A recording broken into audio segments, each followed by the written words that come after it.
Welcome to Big Ideas Small Business. And today we are going to talk about why it's necessary for us to look at digital detox. We'll be back in a minute. You're tuned in to Big Ideas Small Business with Doreen Milano.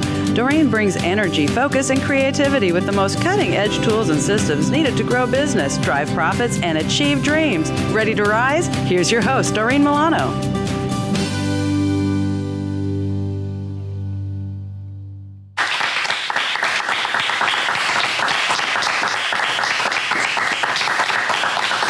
Welcome, everyone. And today we are going to be talking to Seneca and Sean from Me In Remembrance, KMIR.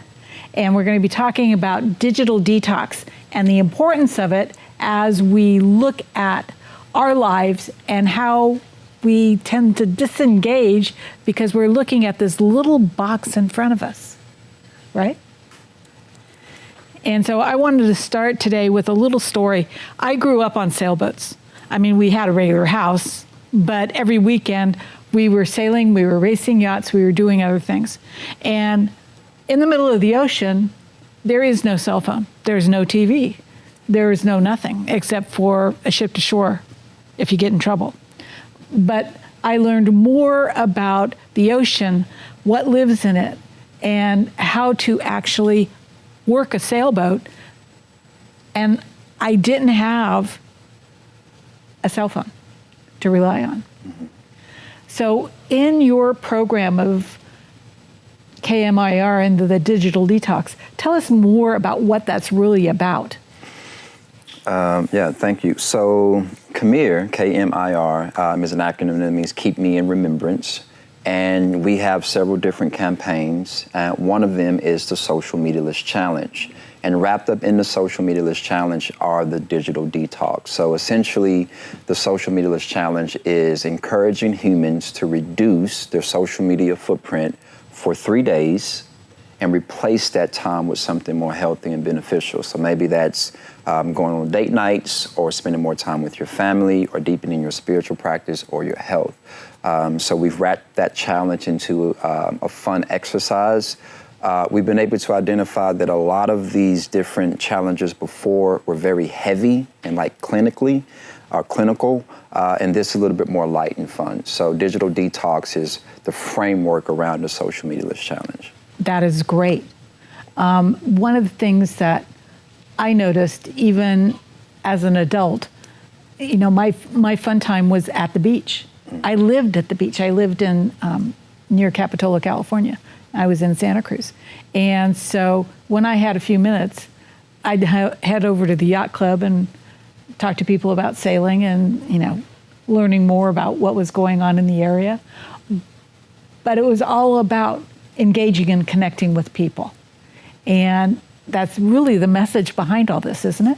Yeah, for sure. We were just having a talk, I think off camera, about musical therapy, but just therapy period.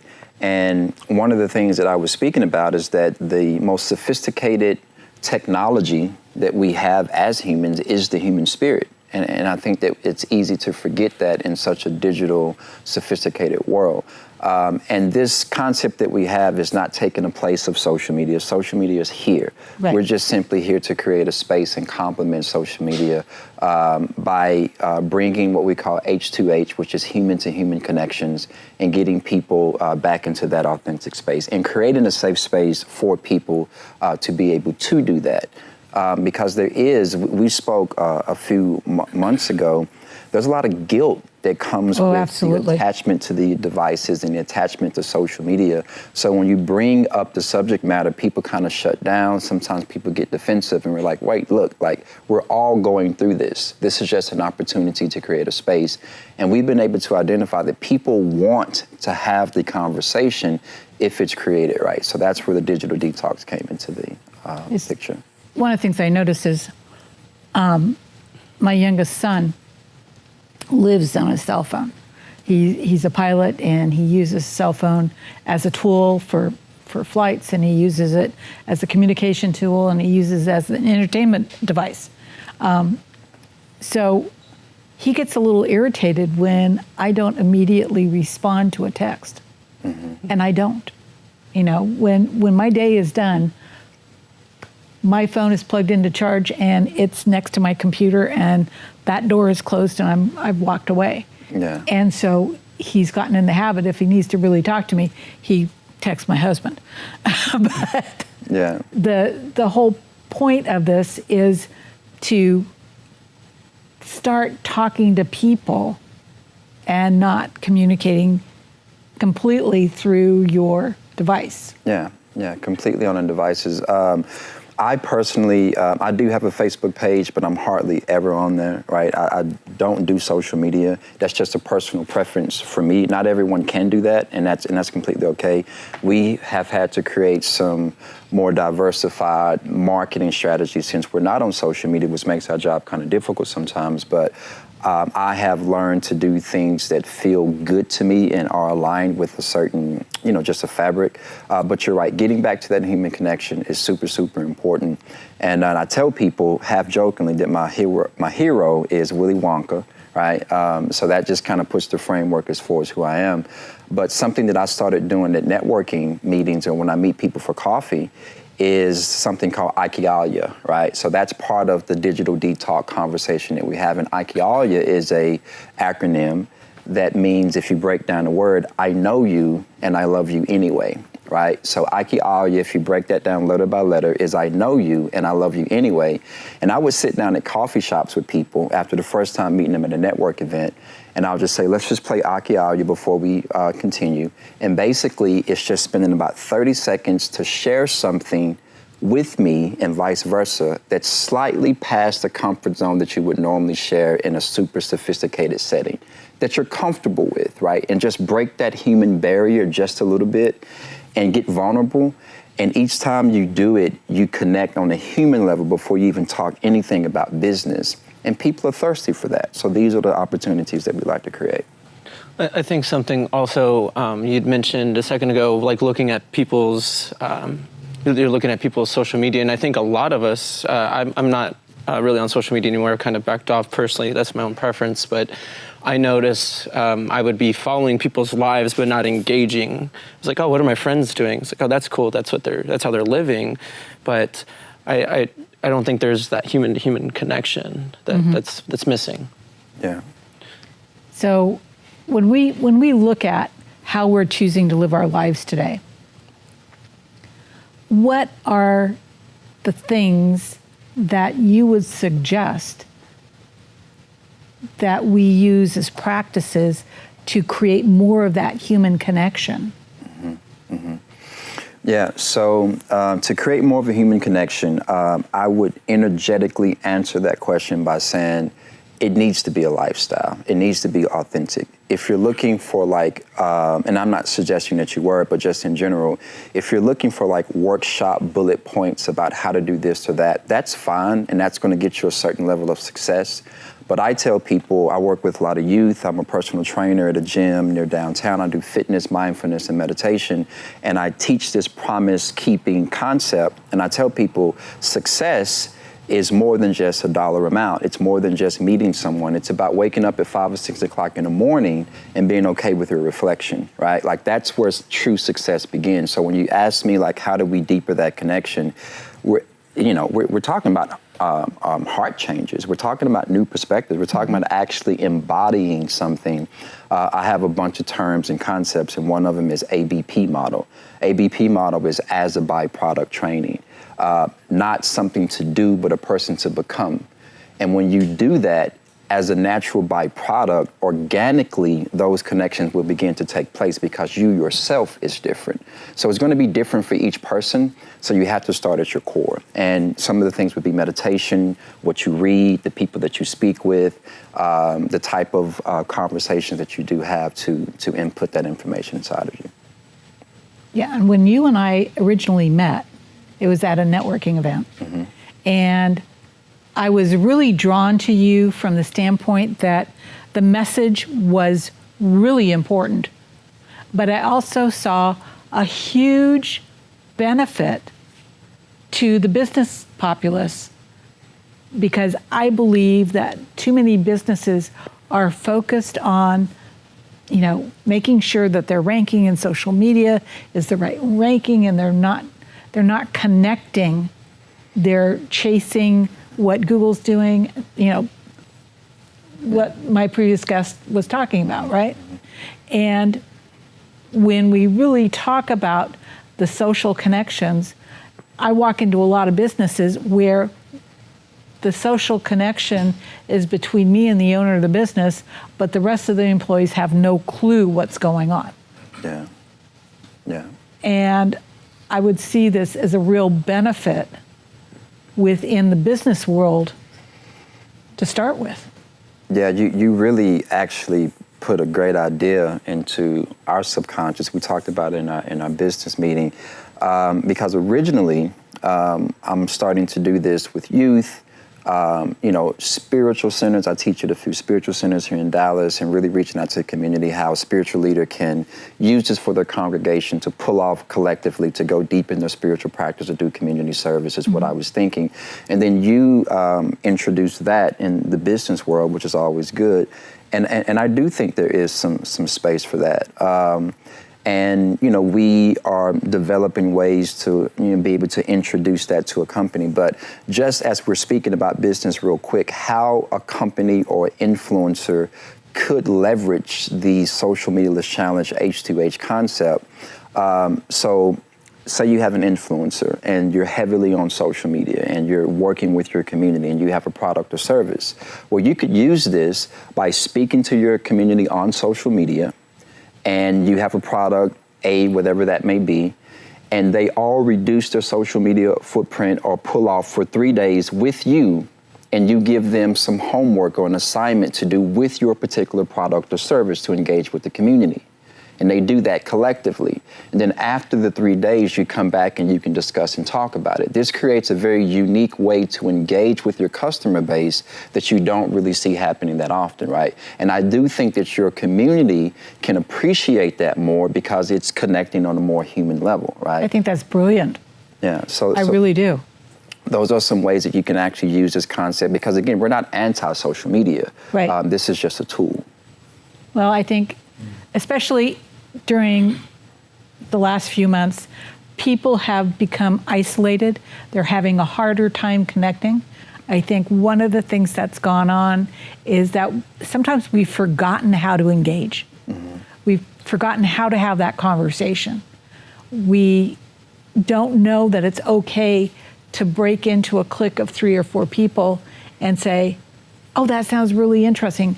Can you tell me more? Yeah. And start yourself to be part of that conversation. Mm-hmm. I think people have lost some of those tools. Yeah, we definitely have it. And of course, younger people more so than the middle-aged and older community, but it is widespread.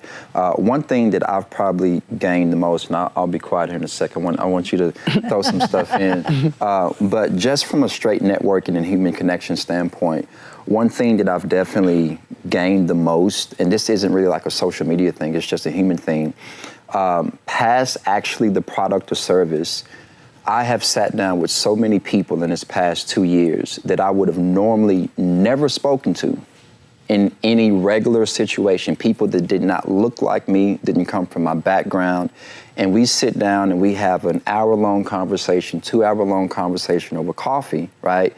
And it's so beautiful. And that right there, I want to further mine that and create opportunities for people that may look like me, right, to engage with other people that don't look like me, to create more opportunity. That's something that, as we talk about networking, we don't talk about enough as far as, I know what you do, but who are you as a human, right? And let's connect there first. We have this thing that make people uncomfortable sometimes in network meetings, but it's called hugs or high fives. I don't do handshakes. I like to do hugs and high fives, and you get a choice, right? And that just breaks up that routine of what we're supposed to be doing and connecting in a more intimate level. That's beautiful. The hugs and high fives definitely, that was prior to COVID, but it definitely brings a different energy to the table of like, okay, this is a little more intimate than just like my 30-second spiel that we hear so often. But back to social media, I was thinking, as business owners, I think the hardest thing is you have a tool that's supposed to help you, but then this tool is like bringing you down. I know you've spoken about this, like I want to spend 5 minutes and outsource that to somebody else. And I think being real mindful as a business owner is not letting the tool control you and being able to use the tool to help you. So I think we've identified that specifically as a company, but not demonizing social media, but it's like, how can you use it in a productive way? And see, so we have another business partner. Her name is Sean. She actually was in California, so she couldn't make it. And she has a wonderful program called We the Women that we can talk about later. Are we about to wrap up for a break? We need to go to a break. Cool. So let's go ahead and take that break. And we'll be back in a moment, and we're going to talk about Sean and California. We'll be right back. What does it mean to devote your life to the truth? Does it mean investigating communist subversion here in America?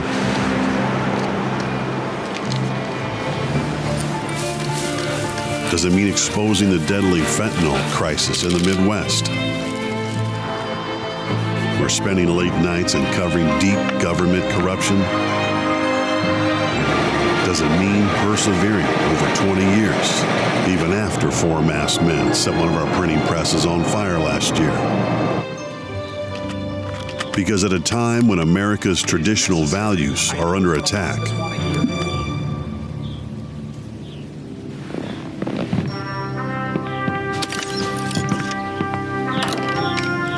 it's the responsibility of righteous journalists to uphold truth and tradition. Business runs on technology, and human beings are creatures of habit. Unfortunately, not all our habits are good. Technology, when it works, is supposed to make our lives easier, creating routines that allow us to protect customer data, track our progress, forecast the future, communicate better, and move much faster. So, you need technology solutions that work when you're not working, or simply not paying attention. Smart technology solutions, making the complicated uncomplicated. Welcome back. I'm Doreen Milano, and we've got Seneca and Sean that we have as guests from KMIR, Keep Me In Remembrance, and we are going to talk about their third partner, who is also named Sean. And she is in California currently. She actually just came back from California. Okay. Yeah, she was there for a few days, so she wasn't able to make it. But Sean, she is a female partner that we have in the business. Spells it the same way as I do, has the same birthday as I, no coincidence. It's ironic. So I've been knowing Sean for several years, this Sean, and we met the other Sean recently, and just coincidentally, she has the same name that's spelled the same way with the exact same birthday. So I don't know, maybe we're all supposed to be linked up. It sounds like it's supposed to be that way. Yeah, for sure. So she has a program within the Social Media List Challenge called We the Women. And basically, it is a program that is a women empowerment program due to the body shaming and negative effects of social media that she has experienced. It's a mentorship for women by women to help women in that particular space. So as a nonprofit, KMIR, we are a nonprofit, we have bars of soap that we sell along with our challenge. And the idea, KMIR, Keep Me In Remembrance, is that when you purchase the bar of soap, Social Media List soap, you make a promise, because we're all about keeping promises. We do promises over goals.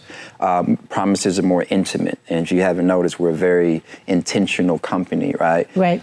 So when you buy the soap, you use the soap to stay in remembrance of the promise that you made. And each bar of soap that you purchase will be donated to a youth or a teen to take the challenge as well. So that's an initiative that we have going on. That's beautiful. So as KMIR moves forward, what is the goal, the bigger goal for the business, and how do you want to see this challenge taken on? Because this is a big deal. Yeah, a big deal broken up into small steps. So, Basically, you can go on our website, KMIR.life, and actually go through the challenge. We're in the process of revamping our website and so forth and so on, but that's how you can go through the experience. KMIR as a whole, the company, the vision for that is at my gym, which is good co-working about a half a mile from Deep Ellum.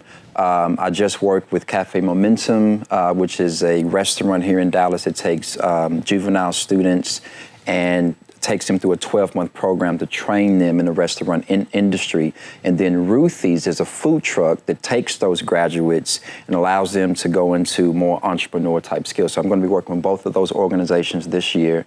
And we have the Promise program I'll be teaching with them. I just did a podcast for the DFW Veterans Chamber of Commerce the other day, where I'm also working with veterans who have kind of gotten off track, who have forgotten who they are, to help them stay in remembrance of who they are by making promises to themselves. So going back into these different communities is what we envision KMIR to do, overall. But as far as the social media challenge, you see the 70 million. The aspiration, that's a representation of 1% of the global population. And we want 70 million people to do the challenge globally. We do believe that as this thing gets rolling, we can get more people to start to do it and spread the message. I think that's great. When we look at this challenge, there are so many people that are addicted. I mean, literally addicted to their phones and their social media. How do we involve as other people? How do we involve people that are literally addicted to their phone? I mean, I have a girlfriend who the phone is never out of her hand. Even if she's at a restaurant with other people, the phone is right next to her. And she will get a text and she will stop mid-sentence to address the text and leave the conversation of the people that are around her. Yeah. People do not do anything that they do not find value in. Simple as that. So as it relates to how do you get people to pull from that, it has to be valuable. People have to see the value in it. And then a close second is that it can't be too heavy.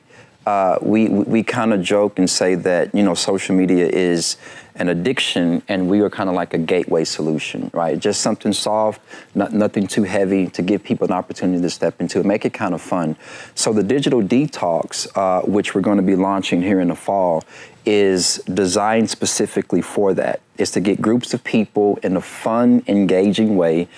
I don't know how many people have seen the movie Fight Club, right? But it's a very good movie. You should check it out. This is kind of where the bar of soap came from, right? And we want to get other people to start doing their own digital detox in their own unique ways. And we have different things that are incorporated into the digital detox that, again, make it fun and engaging. Because what I know, though we are very addicted to our devices, I've talked to too many people who want to talk about it if the space is created. So we just put it out there and make it organic. And we have faith in the concept enough that it will be exactly what it's supposed to be. I think I'll just kind of add to that. It's just by creating the value.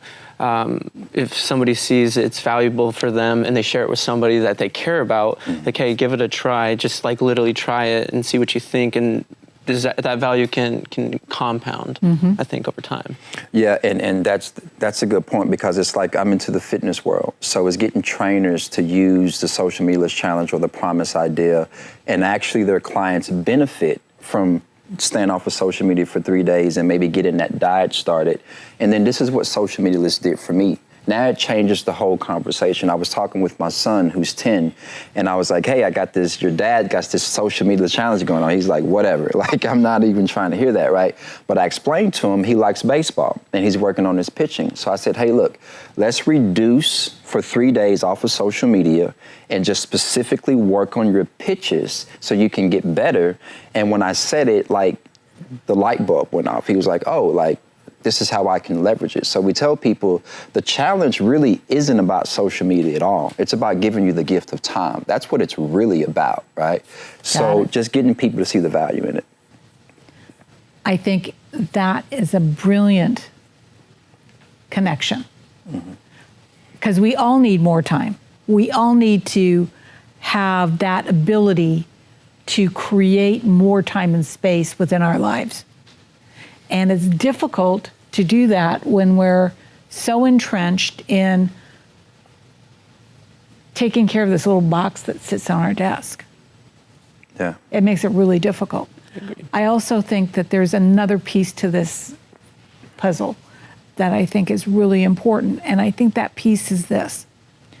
When, as a business owner, you choose to create space for yourself personally, having this discussion about turning off social media, or in my case, hiring it out, so I'm not dealing with it at all. Somebody else is dealing with it. I've given them, what I want to see happen, but they run with it, and they run with it for 2 or 3 months at a time. I don't have to think about it, and then they come back to me and go, "Oh, what's next?"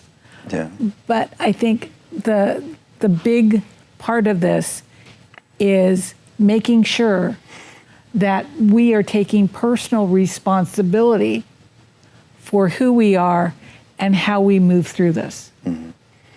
Yeah, it's a word that I like to use a lot is basically just reframing.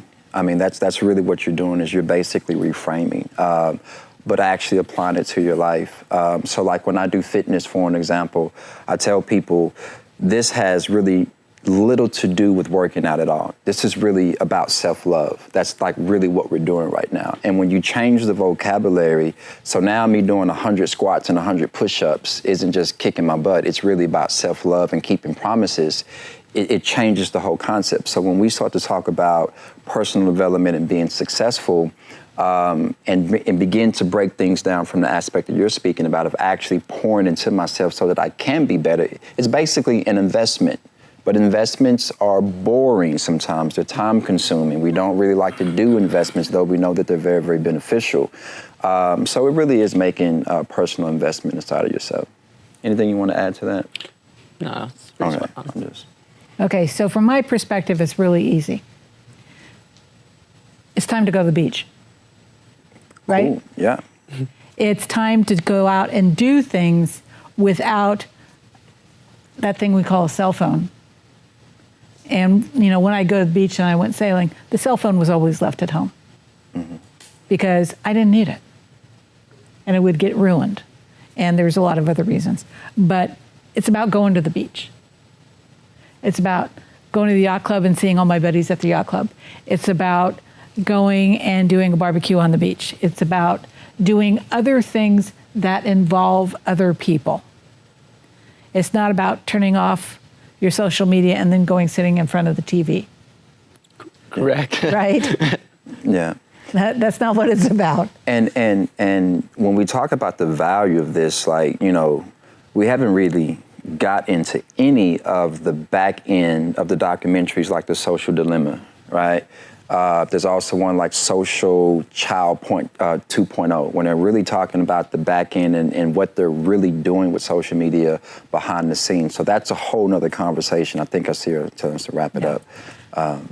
So we're going to take a moment here and we're going to take a break. We're going to talk to our sponsors. Mm-hmm. They're very important to us, and we'll be right back.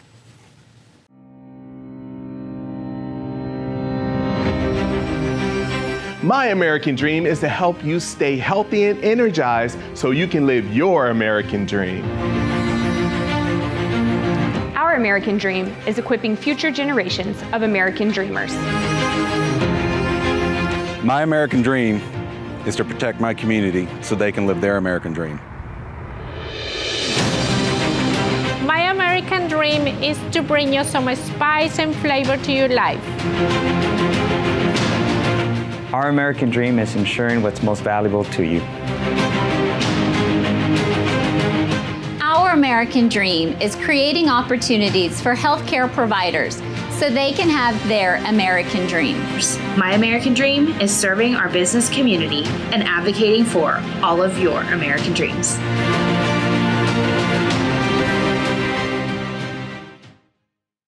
Business runs on technology, and human beings are creatures of habit. Unfortunately, not all our habits are good. Technology, when it works, is supposed to make our lives easier, creating routines that allow us to protect customer data, track our progress, forecast the future, communicate better, and move much faster. So, you need technology solutions that work when you're not working or simply not paying attention. Smart technology solutions, making the complicated uncomplicated. Welcome back. And now is the time that we are going to go to our audience and ask questions of Seneca and Sean. And let's take the audience question. So I'm curious, as I've been listening to this, why do you guys care about this? And how did you get started doing it? Where did this come from? All right. That's a heavy question with a lot of background. I'm gonna make it concise as possible. And I was wondering how I wanted to answer this, and the best way to answer is honestly. I have spent most of my adult life in federal and state prison, right? I came home and turned my life around, so forth, so forth, so forth. I got on Facebook. Before I went in, Facebook wasn't even a thing. I did 9+ years, right? And I got on Facebook and built a community, and I started meeting people, and I found out that it was very pseudo. It wasn't real. And there's a story about if you put a frog in warm water and gradually warm it up, it would be desensitized to it. But if you put it in hot water, it's going to jump out. Well, I felt like that frog in hot water, and everyone had been kind of desensitized. It just wasn't authentic. And because of who I had become through my practice in meditation, I was very sensitive to that, right? So I said, I just don't really want to be on there, right? And it was this big thing when I said it, and I was just, kind of like this oddball. And then I started having conversation. I would talk to people who had been off for a week or two, and they would consistently say the same thing. Oh, I'm just doing a small little detox, and it's the best thing that happened to me, right? And so I kept going, and having a business mind, I recognized there's a void here. You say there's not a lot of money in what we're doing. I disagree. There's a huge void in this space. The pendulum just hasn't swung the other way. If you remember YouTube, when YouTube first came out, people thought people were crazy posting these free videos. Like, what are you doing? You should sell your content, right? Now that pendulum is slowly starting to swing the other way. We just haven't seen it yet. Closed networks, there's one called Mighty Network. It's a closed network. These closed networks, there's another one that you turned us on to as well. What's the name of it? Discord. Discord. These closed networks and closed communities where you can actually control your own content, control your own community, and you're not being pushed to and fro by these outside entities, are going to be more common as time goes on. So what I see, when you ask the question, there's no money in it, you just don't see it yet, but it's there. I think that's an amazing way to answer that. And I really applaud you for moving from where you were to where you are today. Thank you. It's a huge accomplishment. And I don't think enough people understand what it takes for that movement to happen for one individual or even a community of individuals. It takes a lot of people to really support what you're up to allow you to make that movement. So I really want to acknowledge you for that. Thank you. Thank you.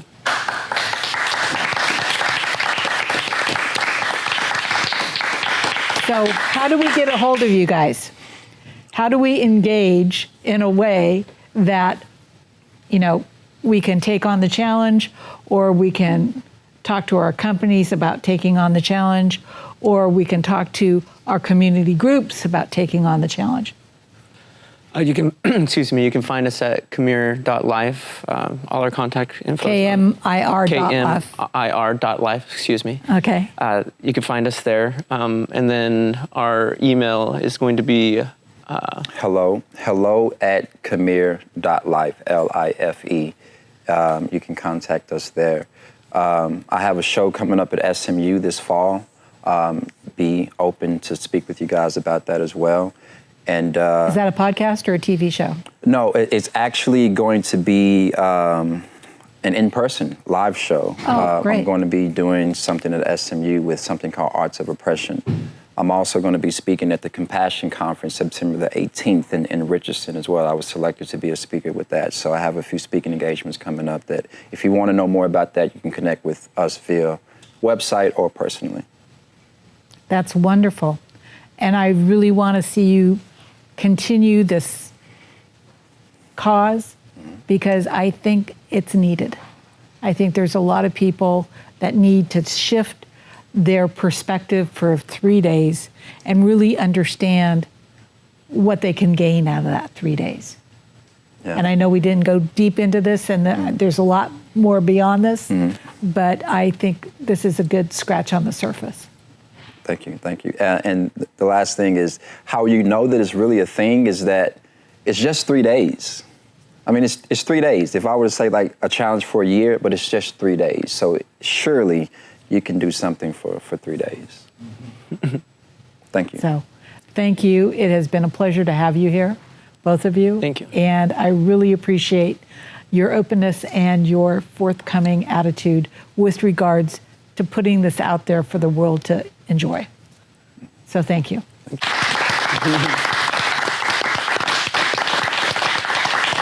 The fact is, business has changed. Engagement has changed.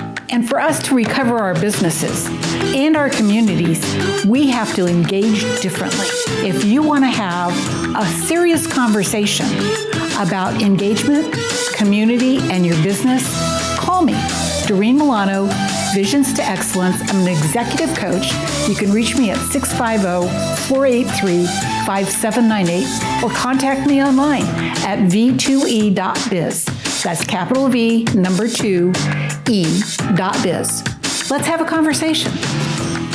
This has been Big Ideas Small Business with Doreen Milano. Doreen Milano solves problems for small and mid-market family-owned businesses and service-based industries. To work with Doreen, go to v2e.biz. For guest and sponsorship information, call 650-483-5798. Big Ideas Small Business with Doreen Milano is produced by Offbeat Business Media for the OBBM Network. For OBBM Network programming information, call 214-714-0495.